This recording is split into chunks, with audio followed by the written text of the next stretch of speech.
The march towards liberty starts now. This is Freedom Watch. Trick and treat. Yet another green energy company goes under after getting millions in sugary sweets from the Obama administration. Jack Berkman and T.J. Rogers describe a nightmare scenario for the free markets. And Herman Cain gets a nasty campaign scare. I have never sexually harassed anyone. Doug Schoen weighs in on whether Cain's critics are attacking him personally or his message. Most of those critics surely reject these principles. That government is best which governs least. The people are entitled to a government that stays within the confines of the Constitution. The Constitution was written to keep the government off the people's backs. Berkman, Rogers, Schoen, Freedom Watch. The revolution continues now.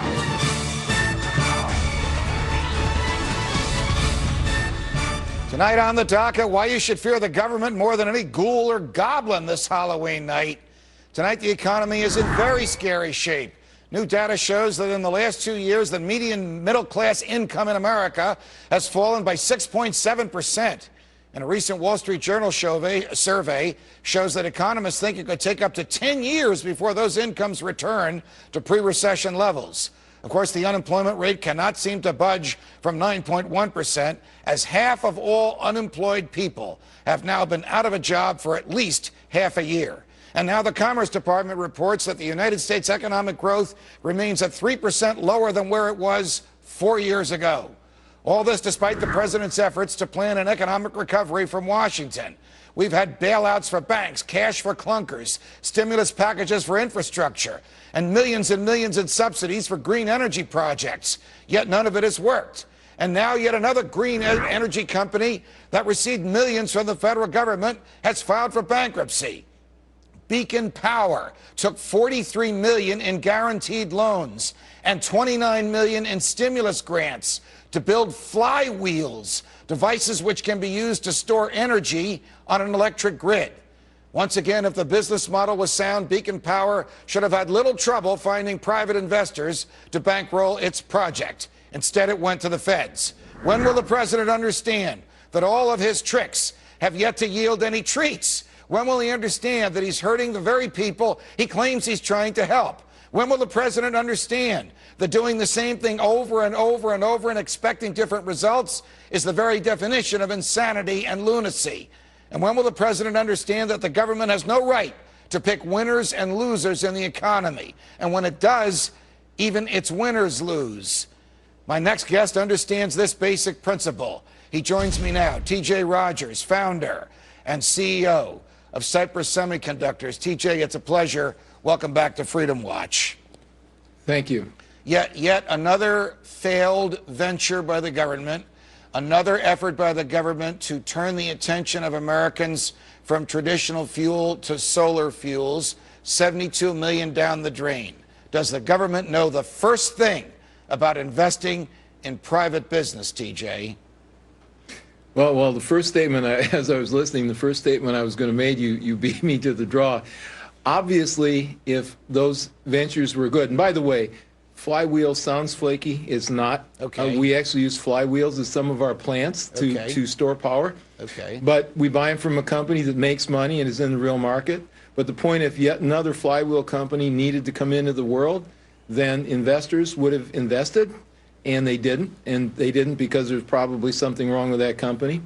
You know, I used to be the chairman, and I was the person who helped turn around SunPower, the solar company, and I resigned from their board in May. And the reason I resigned from their board was that you cannot be in the solar business today. It's really not their fault. You cannot be in the green energy business without taking money from the government. It's worse than just bad investments. It's if you are in that business, unless you compete with the other companies to get the slop at the trough, you're going to be at a disadvantage. You have to go to Washington. You have to lobby. You have to have a large lobbying group even to compete. And if you don't do it, the other companies, be they good or not as good as you, will win. What happens? And that's when I decided I wanted to be out of the green energy business, and I resigned because I'm about free markets, and that just didn't square with who I am. What happens, TJ, when the government comes in? I mean, do they sit on the board? Do they attempt to make prudent business developments? Do they micromanage? Are they hands-off? Are they political? What do they do when they loan you money? That's a very good point. Typically, they're hands-off. They're investors that are farther away than the real investors you've got. Of course, the real investors love it. The venture capitalists love it. You know, why not put in 30 million of your own and get the very low first-round price and own, you know, 2/3 of the company, and then let the government put in a bunch of money and get no stock at all, in effect multiplying your investment. So they put in the money, and they're kind of arm's length. Typically, the way it's done is you fill out a bunch of forms. You may or may not get interviewed by some people. Right. But, you know, I never found a PhD in Silicon Valley yet that couldn't BS his way through an interview with a government bureaucrat. Right. And get the forms filled out right. It's just not the right way to invest. You will simply make mistakes. And even if you didn't, they shouldn't be doing it. They shouldn't be taxing people like me who know how to invest and taking my money and putting it in the pot and investing the way I just described. Well, I couldn't agree with you more. What would you tell the government? I mean, you're somebody who's turned around companies, who's built companies, who's created wealth and prosperity and jobs for thousands and thousands of people. The government doesn't do any of those things. What would you tell the government it should do in hard economic times like we're all experiencing today, T.J. Rogers? I'll quote Milton Friedman: cut your expenses. Forget about the deficit.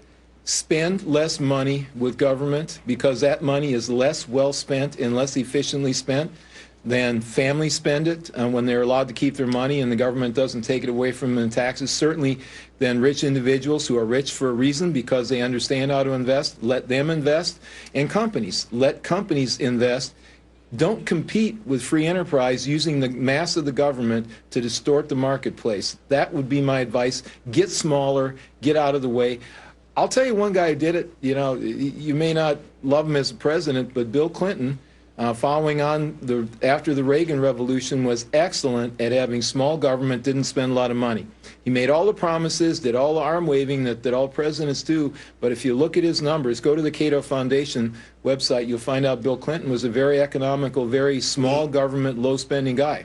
We had one president since the end of World War II who left office with money in the bank, in the Treasury, William Jefferson Clinton. Thank you, TJ. Always a pleasure. The president's policies have my next guest wondering if it's 1936. 1936? Why? Because just like his hero FDR, President Obama is implementing wealth redistribution policies and stoking the flames of class warfare in the hopes of re-election. But President Roosevelt's anti-business, pro-union policies, along with higher taxes and federal spending, resulted in the Roosevelt recession to follow the Great Depression. So are we headed for an Obama recession? Here to discuss, Republican strategist Jack Berkman. Jack, always a pleasure. Honor, good to see you. Is he following FDR's game plan, class warfare, soak the rich, demonize the rich, and maybe, just maybe, see if you can get something going with the military overseas to divert people's attention from the lousy economy fueled by excessive government activity here at home? Agree or disagree? I agree completely. I mean, first you run up the bill, then you figure out in panic, how are we going to pay for this? You soak the rich. It's exactly what FDR did. Now, two things. The public's more wary of government post-Watergate, post-impeachment, post all of those things, and times aren't as bad, so there's not a perception. You don't have 25% unemployment, so there's not the need of a welfare state. But here's the deeper similarity. You're right. You're on the right track. Obama, FDR, Lyndon Johnson, all of these people know that if you don't grow out the welfare state, if you don't dehumanize the individual, you can't keep the Democratic Party in power. See, at a surface... Wait, what do you mean by that? They want to... Is the Democratic Party dependent upon attacking the rich, advancing the welfare state, and getting as many people in the country dependent upon the government, which means them, the Democrats, as possible? Liberalism is all about destroying the individual and individualism. And if you don't do that, liberalism dies.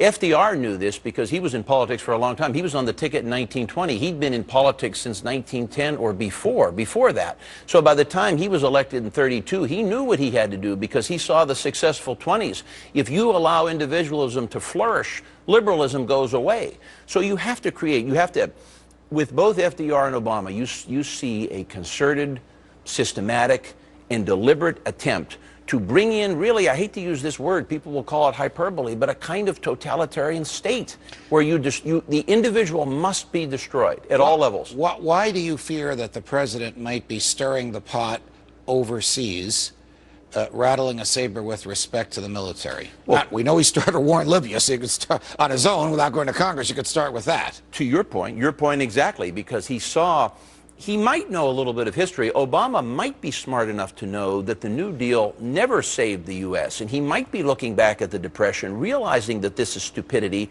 realizing that it was only World War II, or even after, in the late 40s, the tax cuts of the late 40s that ever brought the country back. He might be smart enough to begin to realize this. See, if you ask me for liberals, as a political strategist, I'm cynical, as you know, but it's not about wealth redistribution. It's not about economics at all. These are the surface things we talk about. The deeper thing is they want the individual destroyed. They want the state ensconced in every phase of life so that they stay in power, because that's the only way they stay in power. So they don't want prosperity. They don't want to cut government spending. The last thing in the world they want is for the free market to cause prosperity, because then people are no longer dependent on them. I will say this, and again, people will say it's extreme.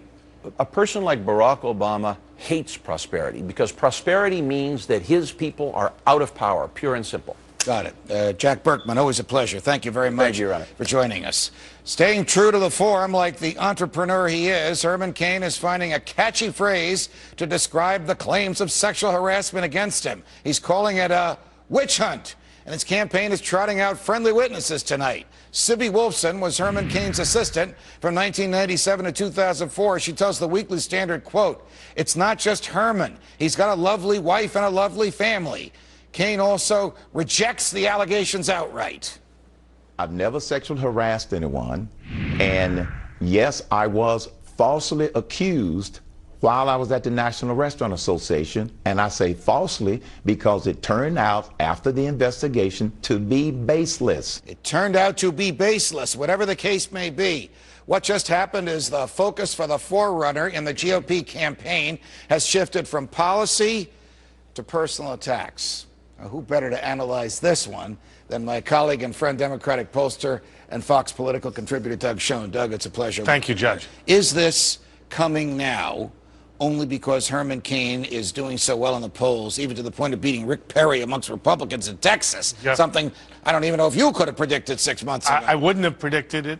And, Judge, if Herman Cain wasn't leading, we wouldn't be hearing anything about what may or may not have happened in the mid-'90s at the National Restaurant Association. All right, here's what we know. Somebody made allegations 15 years ago, 2 women. We know that the cases were settled, that is, they received some money and left. We know that this is standard operating procedure. When you settle a case, doesn't mean you did what they accused you of doing. It means you want it to go away. You don't want to deal with the litigation. Sure. You don't want to pay legal fees. You don't want to deal with the fallout. Is that enough of an explanation for Herman Cain, Doug Schoen, or does this thing have legs? Does it get into who Herman Cain is and what's inside his heart? Does it last beyond next week? Couple of things. First, too early to answer those questions definitively. I think based on what we've seen so far, it's probably not enough to derail Herman Cain. The but is who else comes forward, what other evidence there is or lack of evidence, and how people like those who've been around him respond to his entreaties to support him.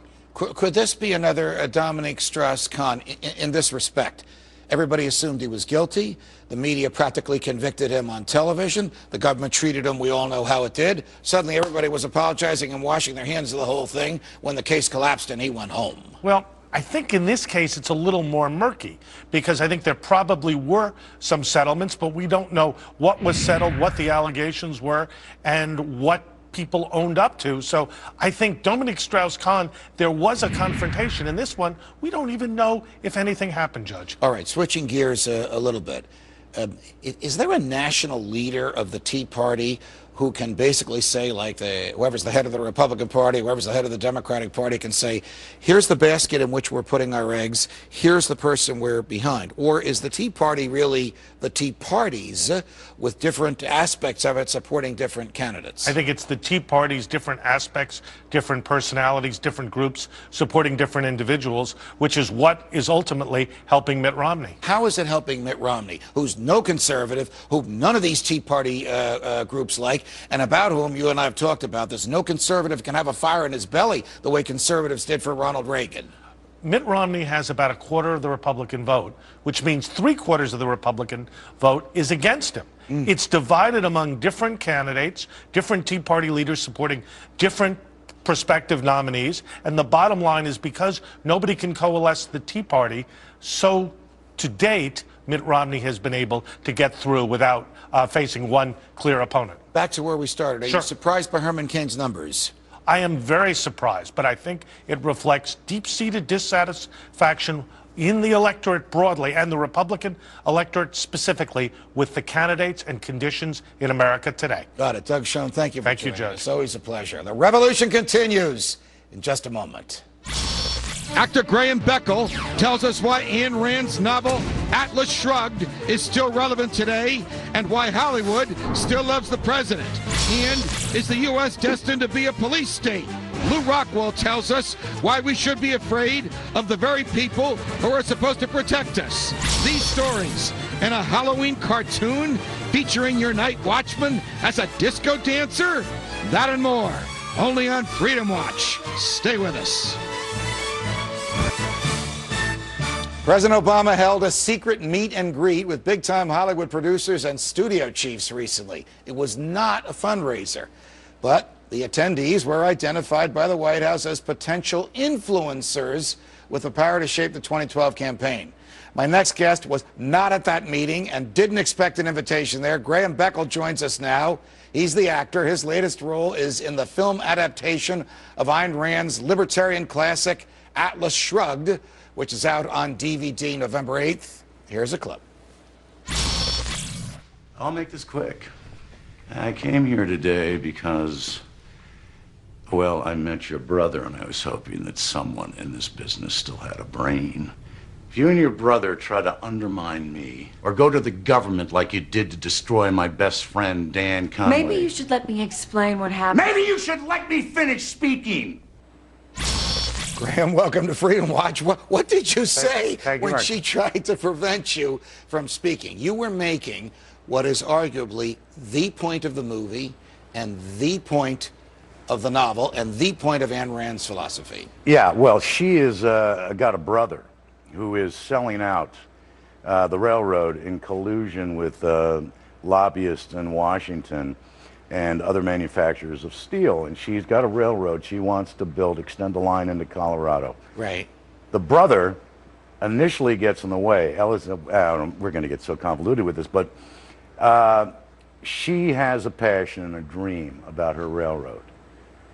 The Reardon character has a passion and a dream about a new type of metal.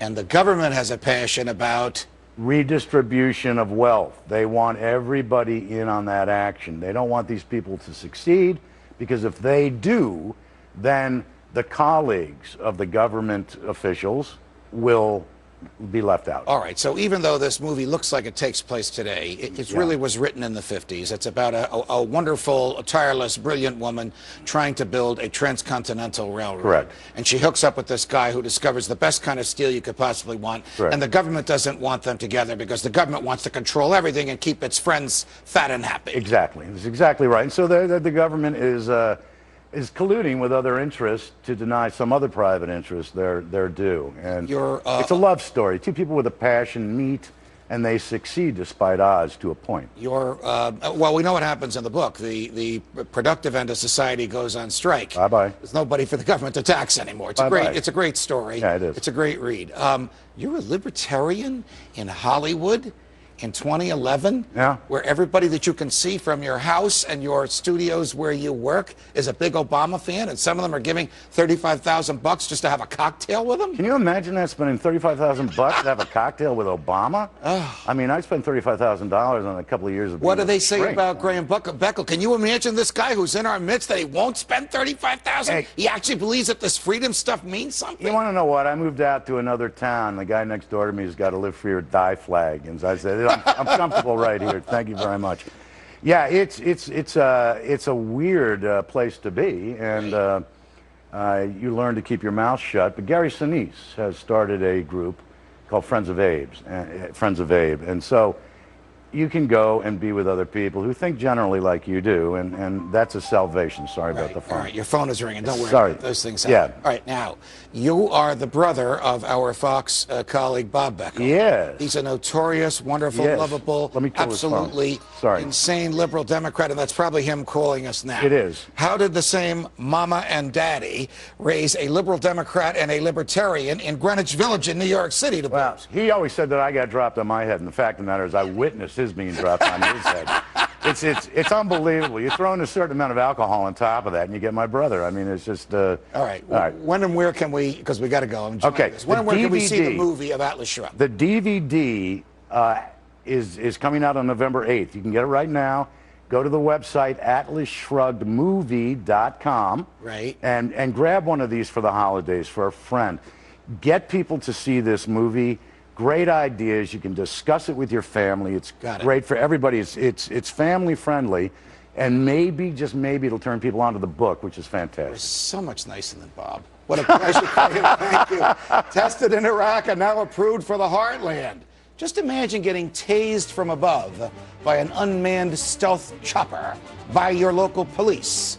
Lou Rockwell next on the police state's newest nightmare, the Shadowhawk.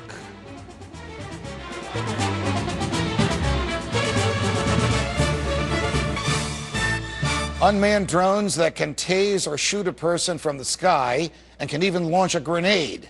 These are the latest toys the Houston, Texas SWAT team, the police department, purchased using its Homeland Security grant given to it by the federal government. Is this the next phase of the police state, where cops can play video games with our civil liberties and with our lives? Here with the frightening analysis is Lou Rockwell, Mises Institute founder and chair. Lou, it's a pleasure. Welcome back to Freedom Watch. Judge, great to be with you. Say it ain't so. Say that the police department of Houston does not have unmanned drones from the sky that can tase someone or kill them, as the military has been doing overseas. No, it's true, and of course the federal government is, as you mentioned, supplying these things. They're all federal agents, various federal agencies have them. Undoubtedly the state police will have them, the local police. Maybe we can look forward to dogfights among all the Predator drones, but of course they also are developing X-rays that can see through the walls of your house. They can spy on you in your backyard while you're sunbathing. And as you say, they can taser you, shoot a baton into your head, or even kill you with a grenade. And we're supposed to feel safe about this. We're supposed to think this is to fight terrorism, when of course it actually is terrorism. Most of what we're told about terrorism is, I think, phony baloney. But of course the federal government is establishing a police state, cameras everywhere, on every light pole, right. Reading our emails, listening to our phone calls, and now shoot you in your backyard if they don't like what you're doing. No trial, no jury, just boom. Well, it starts with the federal government. The Patriot Act unleashed thousands of federal agents to write their own search warrants, to capture the keystrokes on our computers when we use them, to get our legal records, our telephone records, even our medical records. Now the federal government is going to give money to local police departments. I think you just made a very good point, Lou, and that is, if Houston has this, Dallas is going to want it. If Dallas has it, I'm just naming cities in Texas to start with, Austin's going to want it.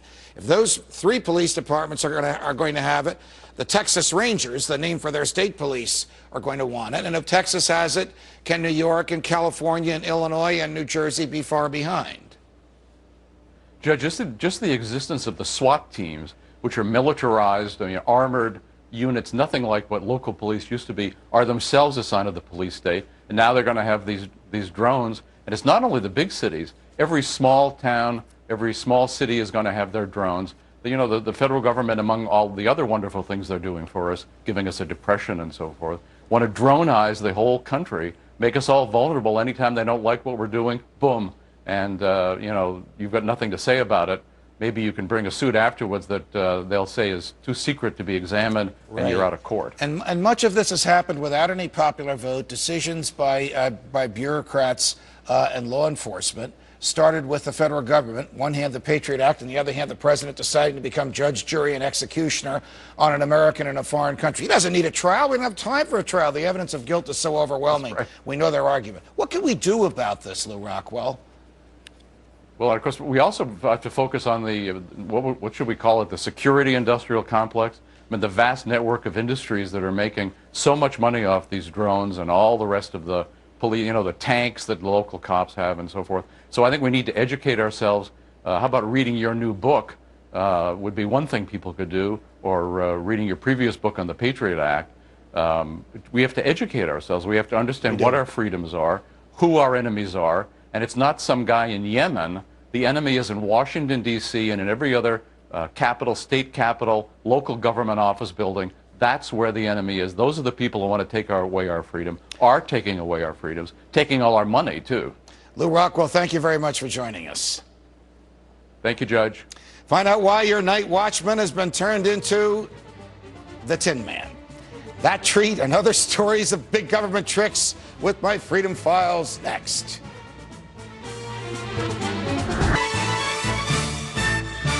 And now a few items from our Freedom Files. Apparently speed limits don't apply to cops. Recently, a Miami, Florida off-duty police officer was driving 120 miles per hour, not to answer a 911 call, but to get to his second job.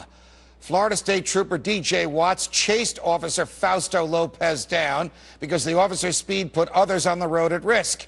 After the state trooper caught up with the Miami cop and pulled him over, she ordered him at gunpoint to exit his vehicle, and she placed him in handcuffs.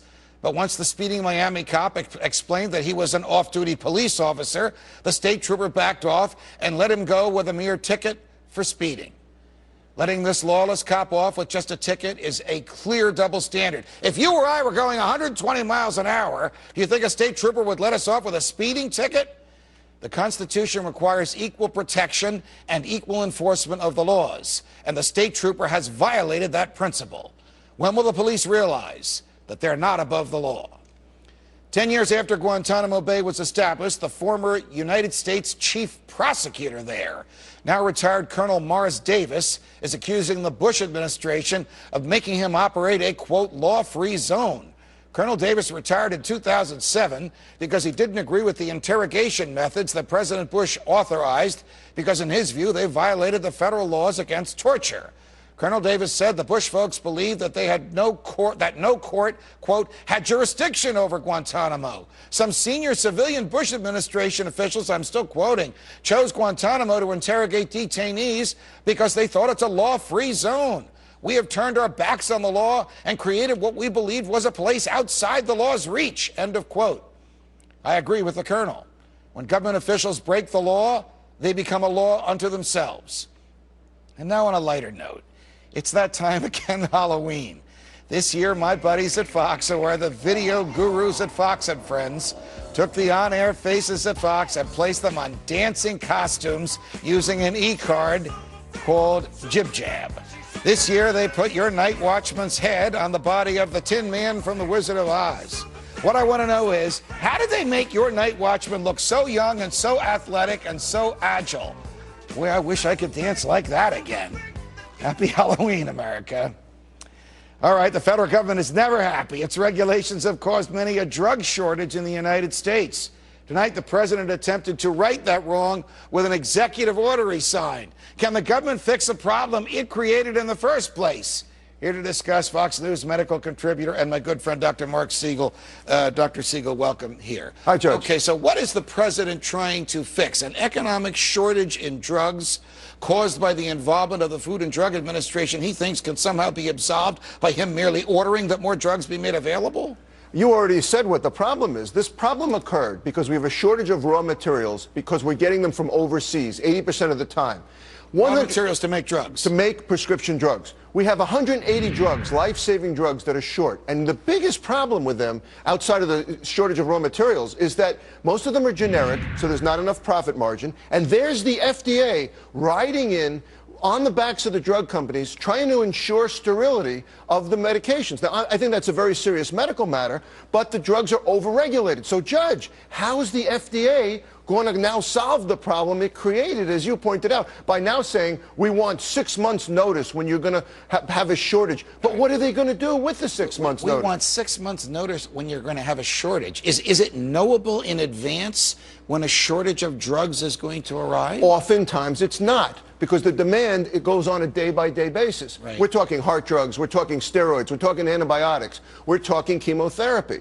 There's also the problem, by the way, that a lot of these drugs, and not the chemotherapy, but the heart drugs, get sequestered by the war theater. And there's an unknowable demand there, too. They end up in warehouses over in the Middle East. This is a mess, this problem, but the last group that can solve it is the FDA. And an executive order telling the FDA to do what? I'd be much more interested, by the way, if the government, and they're not going to do this, would somehow figure out how the raw materials could be made here in the United States. Why won't the FDA let me take what you prescribed for me if you and I have decided that it is safe and it might be effective? Suppose I'm on death's door. Why won't they let me take a last shot at something rather than going through their 10 years of testing, by the end of which the patient, the hypothetical, me in this case, would be dead? I completely agree with that. They need to loosen the regulations. That's the reason that the drug companies, now we're talking chemotherapy, are running for the hills. They're not making the profits they need. Because as they get towards the end of the patent, these drugs, and several of them have hit the news lately, they become unprofitable. And it's because the FDA is still regulating them and costing the drug companies a fortune, but they know they're about to become generic and they're not going to get the problem. Dantrol is one of those drugs. I've had call after call from poor patients on chemotherapy, need these life-saving drugs. They can't get them. Because of the government's interference. Because of the FDA's interference. Dr. Siegel, thank you for joining us. Thanks, Judge. The Treasury wants to unload its shares in AIG, but now they find they can't. Is the president's class warfare strategy coming back to haunt him? The freedom fighters are fired up, and they're here next.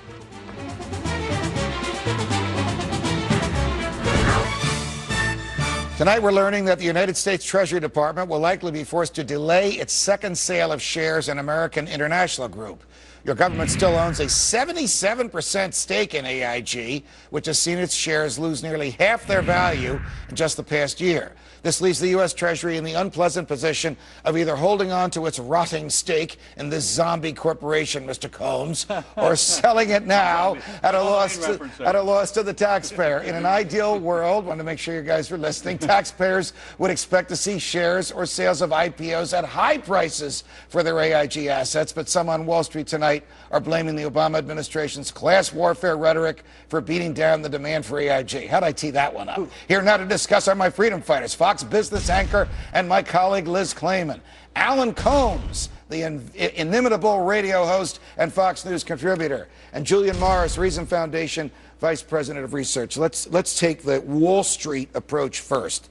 The government should not sell something if it's going to lose it, even though the government's not accustomed to owning something of this magnitude. Trust me, you don't want the government putting this out there for sale right now. That's called selling at the bottom. Dumb. Why is it at the bottom now? Well, the market conditions are horrible. You've got concerns in Europe. You have very little clarification on what's going to happen here with the election. Right. It's not a surprise that financial companies are not doing well. Should the government have been in the business of bailing out AIG in the first place? They should have been in business of bailing out. Why does a liberal who loves individual worth like you do want the government bailing out a big, fat, rich insurance company? Well, now that you put it that way.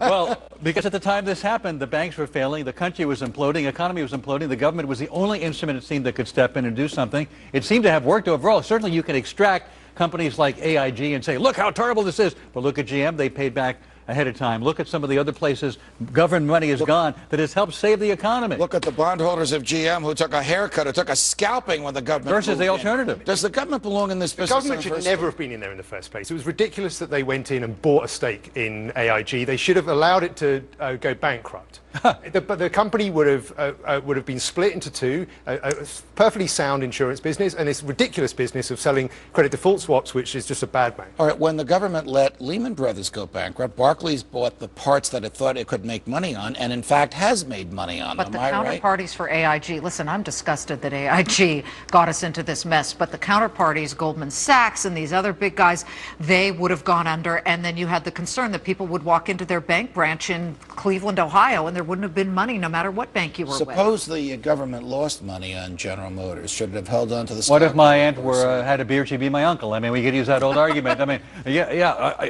some of the things the government invests. Beard, she'd be your uncle. Yeah, that's right. All right. I mean, but some of the things we can diagram the sentence later. But some of the things the government does, of course, are not going to succeed. Just like Solyndra, they always pull Solyndra out of the box. What about all the other investments the government makes? This government buying out businesses it wants to save is where in the Constitution? A lot of things are not in the Constitution. Well, ask Henry Paulson. Article 1, Section 8 provides general welfare. Okay, all right. Switching gears. Great one, guys. President Obama wants to extend the payroll tax, Alan Combs, to put to put more money in taxpayers' pockets next year. But what the president fails to mention is, if he gets his way, Social Security will need an extra $267 billion with a B, Combs, to make up for those lost revenues. That means no matter how the government shuffles money around, taxpayers are still getting gouged to compensate for the growing entitlement burden. So why is Social Security reform still missing from the conversation in the 2012 presidential race? Well, I mean, if you see what happened to Rick Perry when he called the Social Security system a Ponzi scheme, he got hammered.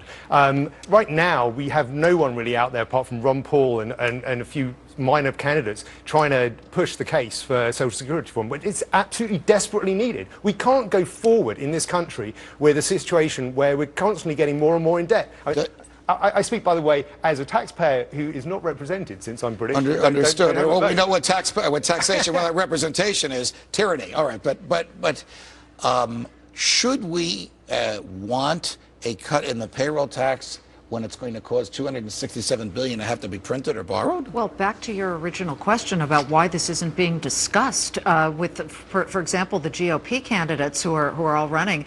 It is an extraordinarily unpopular concept to say, get rid of Social Security. It's a Ponzi scheme. You saw Mitt Romney say it's much needed. We just need to reform it. But it's obviously a massive issue here. And elderly people will get very touchy about any candidate who says cut it off. Is it the third rail of politics, or can we have a mature discussion about it? Like, should young people be able to opt out if they don't want it? I don't think we can have a mature conversation about it, honestly, because so many people, it's an emotional issue. You can't have a mature conversation about lots of issues: abortion, gun control, prayer in schools.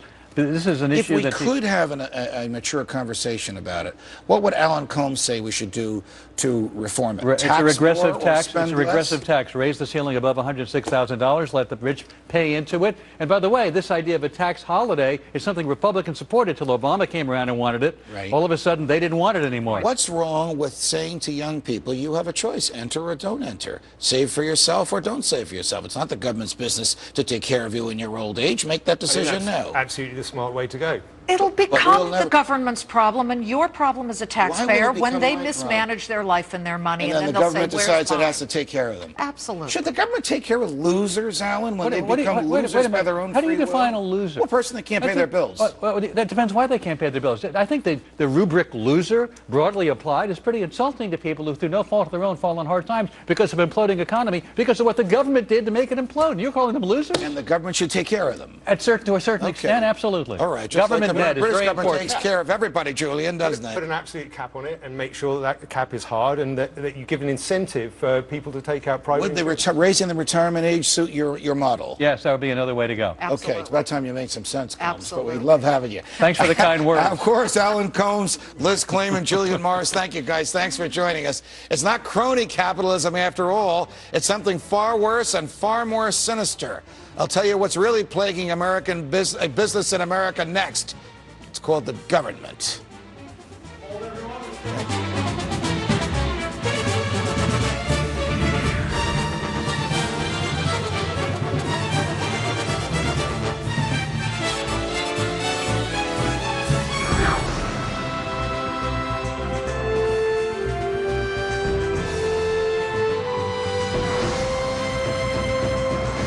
Does the government work for us, or do we work for the government? What happens when the government picks winners and losers and one of the government's winners actually loses? Tonight, the government has lost another $72 million of your tax dollars. Here we go again, America. The feds have gambled again with your money and they've lost it again, this time with a company called Beacon Energy. You probably never heard of this company. Candidly, before the announcement of its bankruptcy filing this morning, neither had I. Just as most of you probably had never heard of Solyndra before its bankruptcy, neither had I. but your government has heard of both. Each was the recipient of loans that the government guaranteed. In the case of Solyndra, it was $535 million, and in the case of Beacon, it was $72 million.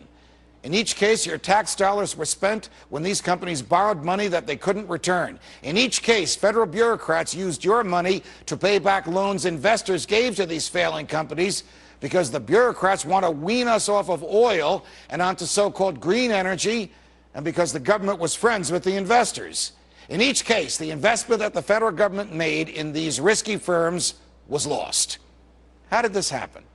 The phenomenon of the government picking winners and losers is as old as the country itself. When we were colonists and the king and the parliament imposed the Stamp Act on us, remember that? Everybody needed to affix an official government stamp to all documents in his possession. The king gave the monopoly on selling the stamps to his favorite colonists. Competition in business in the stamps was illegal.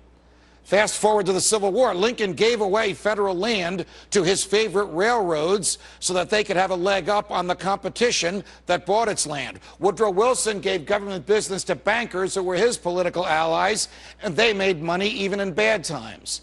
But we have not seen government intervention into the free market, the likes of which has become apparent recently.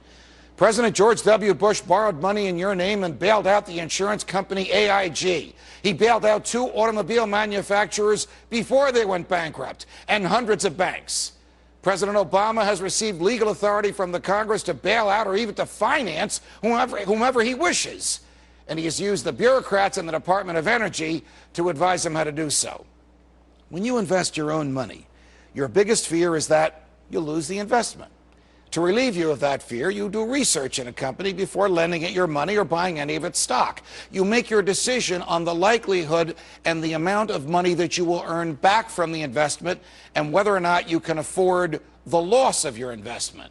This is your natural right to choose, to do with your money as you wish. But when the government invests your money for you, its decision-making is not grounded in free choice or in sound business judgment. Its decision is grounded in power and in politics. The power is its ability to extract tax dollars from you, even if you profoundly disagree with the way it will spend what it has extracted. The power is the government's ability to borrow cash in your name, even if you disagree with the principle of government borrowing. Since the government isn't risking its own money, but rather yours, it doesn't worry about whether or not it can afford a loss. Stated differently, the government doesn't care if it loses your money. It only cares if it loses your votes and thus its power. Its goal is not a return on investment. Its goal is staying in power. Its decision-making on risking your money is not based on sound business judgment, but on power politics. It wants to tell you how to live, and it wants you to keep it in power. Calling this crony capitalism actually gives capitalism a bad name. Capitalism is freedom. It is your unfettered ability to do with your money as an investor, as a consumer, as a saver, as an employer, as a worker, as you wish, with no government intervention. We have seen what happens when the government intervenes. Your money goes to a place where you would never voluntarily send it. That's not capitalism. That's private ownership, but government investment. That's private ownership, but government control. That's extracting money by the force of law and spending it against your will. And that is called fascism. Do we want fascism here? Can we prevent this? Can the government get away with this? For answers, check out my new book, It Is Dangerous to Be Right When the Government Is Wrong. I give you the ammunition needed to reject the destruction of your freedom and even to resurrect it. Do we want fascism here? It's here already. Tomorrow, Freedom Watch is going into the belly of the beast. Our show will be from Washington, D.C., and we'll confront some of the folks who have taken your freedoms away and some of the folks who have resisted. From New York, defending freedom every night of the week. So long, America.